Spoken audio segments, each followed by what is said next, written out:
Aloha, aloha, aloha, halo, halo, halo, halo, halo, halo, halo, halo, halo. Oh my god. Again. Kalian bisa lihat sekarang jam berapa? 3:12 AM. 3 o'clock in the morning. Gue belum tidur, malah syuting. I think this kind of time makes me more productive daripada waktu di siang hari. Ini nggak bagus sebenarnya. Ya, gua nggak nyalain lampu karena habis listrik. Ya tolonglah guys ya, subscribe biar gua ada AdSense ya kan. Kalau nggak kalian boleh transfer ke BCA gua langsung atau Alipay atau WeChat gua ya kan. Tolonglah, orang ini butuh makan ya kan. Mati lampu nih. Gue males banget terang-terangan karena gue nggak suka terang. Gue bener nggak suka terang, apalagi di ruangan kayak gini. Gue bener nggak suka terang. And yep, I'm back with my pinky sweater. Kalau lihat ya, pinky sweater. Kayaknya ini mungkin akan jadi outfit gue kalau di weekly storytelling ya kan. Jadi gimana kabar kalian? Boleh drop di komen kabar kalian seperti apa. Okay, let's start our weekly storytelling again, untuk membuat saya tidak menodai janji saya untuk konsisten every week upload gitu ya. Okay, let's start on the June 2nd. Setelah kemarin sampai tanggal 1 sampai tanggal 2 ya libur Tuan Uci, seingat gua. Tanggal 2 tuh nggak ada apa-apa, tanggal 3 juga nggak ada apa-apa seingat gua. Habis pada pulang yang habis kita review snack itu harga under 3 RMB atau di bawah 10.000 lah. Ini ada Nabati wafer. Ada di TikToknya Edo, sekali lagi nanti gue taruh di deskripsi TikToknya Edo. Tanggal 4-nya gue ke Beijing karena harus urus paspor ganti yang baru supaya gue bisa perpanjang residence permit terus bisa pulang juga ke Indonesia gitu. Jadi gue tanggal 4 ke Beijing urus paspor, naik MRT pasti. Nah ini juga kocak nih. Gue beli tiket ke Beijing itu, tiketnya jam 1, gue baru beli tiket jam 7 pagi. Nah, jadi cuma beda 6 jam sebelum keretanya berangkat. Nah ini anaknya beli tiket di China. Kalau kalian kayak mikir jarak Beijing Tianjin berapa jauh sih, itu sama kayak Jakarta Bandung kalau di Indonesia gitu loh. Naik wush kita naik kereta itu sama, kereta cepat dan wush itu sama. Kalau di sini ngomong Kautie, itu cuma setengah jam, hampir sampai 40 menit lah naik kereta cepat gitu. Nah kalau di Cina dari Tianjin ke Beijing itu tiketnya banyak banget, jadi mungkin 2 jam sebelum keberangkatan pun kadang masih bisa dapat gitu loh. Nah perjalanan kan cuma 30 menit nih Tianjin Beijing. Tapi karena rumah gua itu di pedalaman Tianjin, gua itu harus jalan 1,5 jam ke stasiun Kautie-nya, which is stasiun kereta cepatnya, kan kambing. Jadi gue tuh lama di perjalanan, bukan lama dari Tianjin ke Beijingnya gitu loh. Kalian bayang perjalanan gue harus ngurus paspor harus kayak gini, atau udah gue. Jadi gue tuh capek di MRT-nya, connectivity ya mahal gitu loh. Jadi lamanya tuh di MRT-nya 1,5 jam ke Tianjin Station Kautie. Bolak-balik itu berarti ya sekitar 3 jam lah. Nanti dari Beijing nyampe Tianjin itu ya 1,5 jam lagi ke rumah gitu loh ya kan. Nah nyampe Beijing gua naik MRT. Jadi kalau di China kan setiap kota itu punya MRT-nya nih. Jadi di China itu udah enaknya seperti itu, naik apa-apa MRT nggak perlu selalu harus gokar atau grab bike atau apa, nggak tuh. Tapi naik MRT lebih gampang dan biasanya sudah sampai ke tujuan-tujuan yang misalkan sampai kayak gue nih mau ke KBRI, gue turun kemarin lupa gue di mana, pokoknya di salah satu Chanlan, ada namanya gue lupa Chanlan apa. Chanlan itu exhibition hall atau exhibition space gitu pokoknya.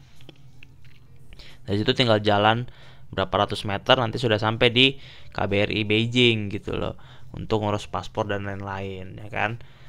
Jadi kalau yang nggak tahu juga, KBRI Beijing itu adalah kedutaan besar Republik Indonesia di Beijing gitu. Jadi kalau kalian kenapa-kenapa di sini, kalian bisa hubungin KBRI untuk minta bantuan ke sana. Jadi intinya mereka adalah salah satu delegasi Indonesia untuk menaungi mahasiswa-mahasiswa di sini atau orang-orang Indonesia yang masih berpaspor Indonesia yang berada di daratan Tiongkok gitu. Nah selesai di KBRI Beijing kan juga tadi gue bilang ada ganti paspor dan lain-lain ya.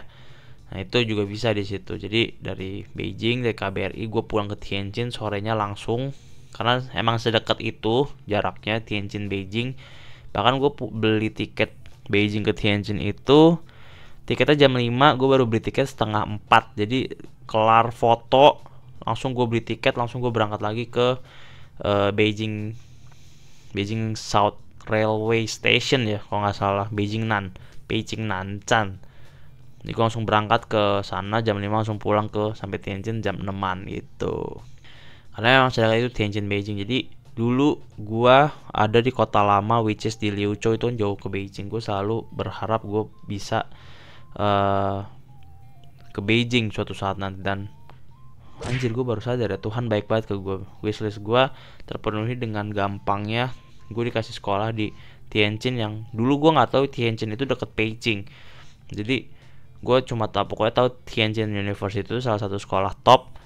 Jadi gue masuk situ, gue nggak tahu itu deket Beijing, tapi ternyata pas udah lihat peta dan lain-lain itu deket Beijing, bisa bolak-balik Beijing dengan gampang. Bahkan gue dulu naik ke tembok Cina tuh cuma angan-angan, tapi pas gue di Tianjin itu kayak mungkin kalau bisa gue bisa aja ke tembok China every week gitu loh kalau emang gue mau.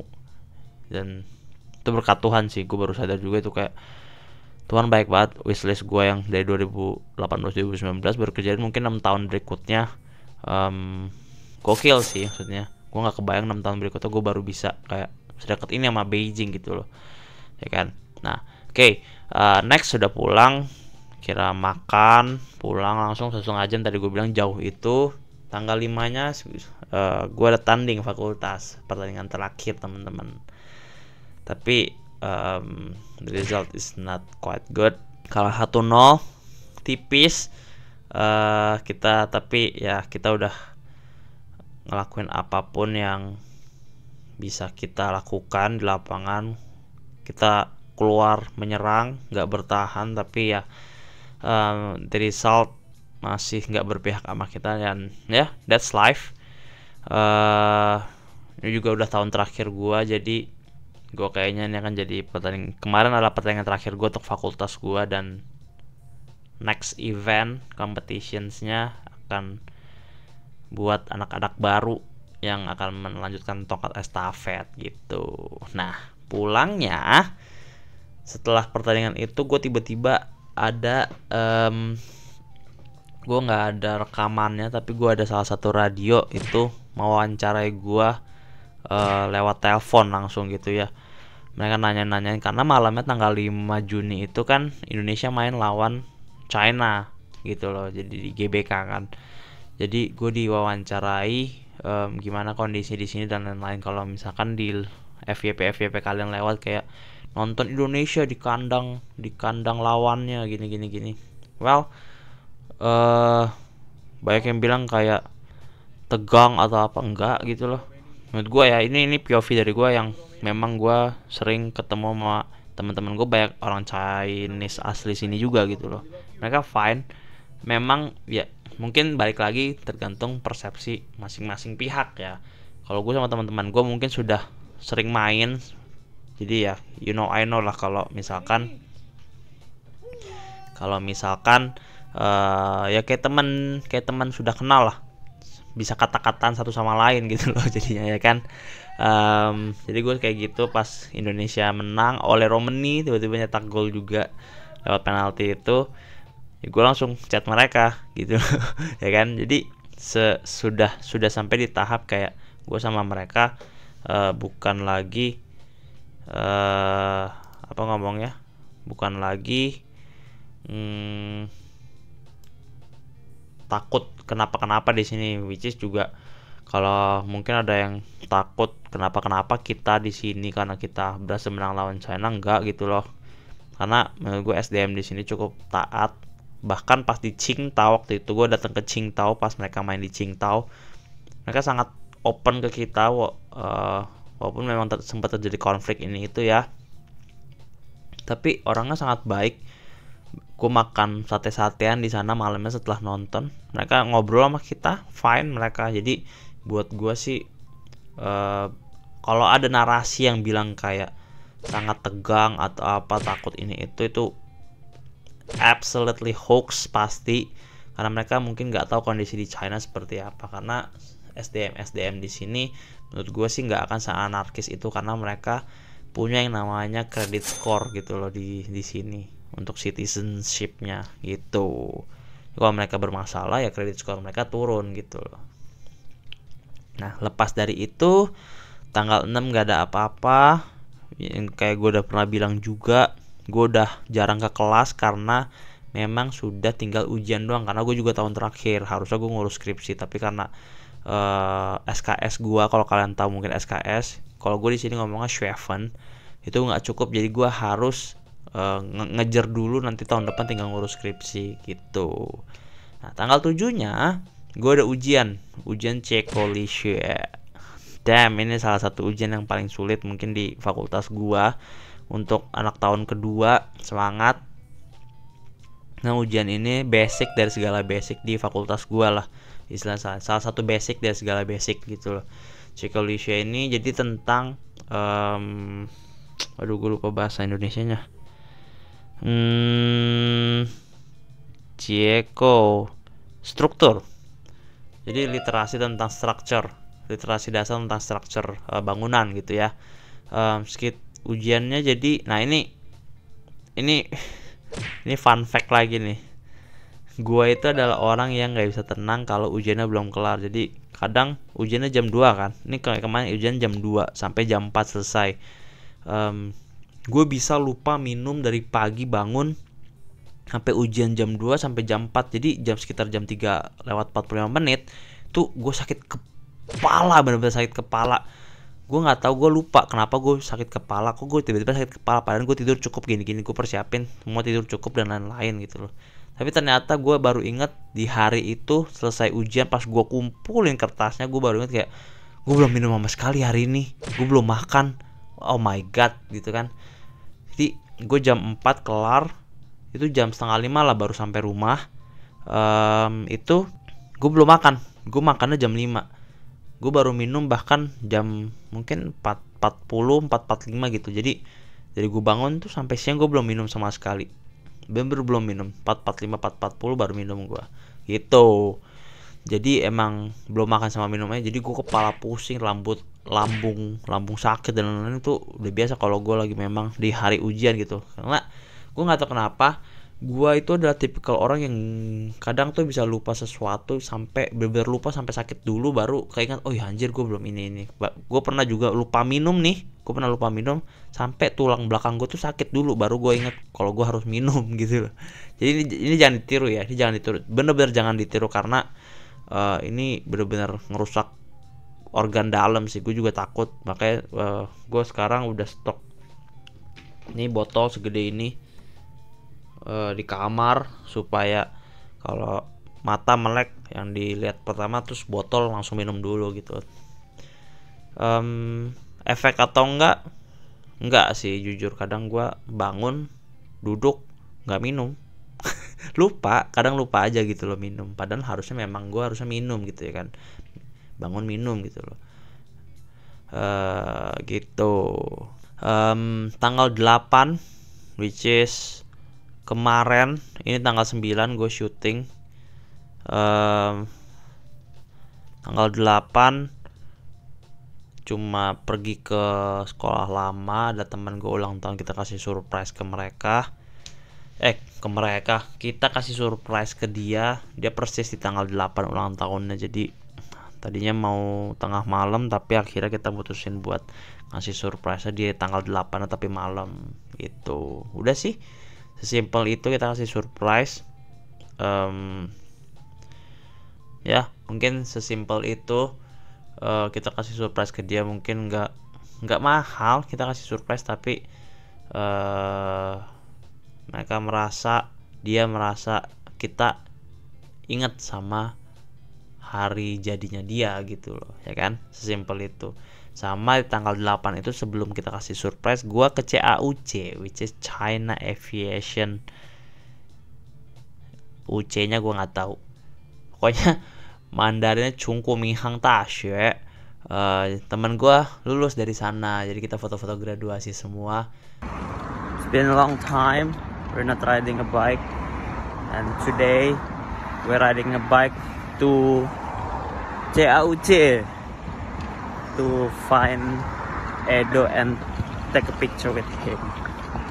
So let's go. Ada fotonya, gue fotoin dia juga.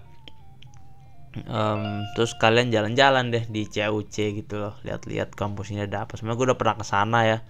Ada kejadian lucu juga, gue udah kebelet pipis. Tapi gue nggak bisa masuk dorm teman gue karena butuh scan muka dan lain-lain kan. Nah, gue udah kebelet banget nih, akhirnya jadi nih dorm temen gue kan, di belakang tuh jadi ada belok gitu. Nah di belakang belokannya itu ada rumput-rumput gitu. Gue pipis di situ. Karena udah gak ketahan banget, itu udah kebelet banget. Tadinya dia suruh gue pipis di kayak hotel gitu, cuma ya gue kan bukan anak situ ya, jadi agak canggung masuknya gitu. Nanti kalau ketahuan malah lebih ribet kalau ketahuan gue bukan anak situ gitu. Oke, ya gitu aja sih weekly storytelling kita.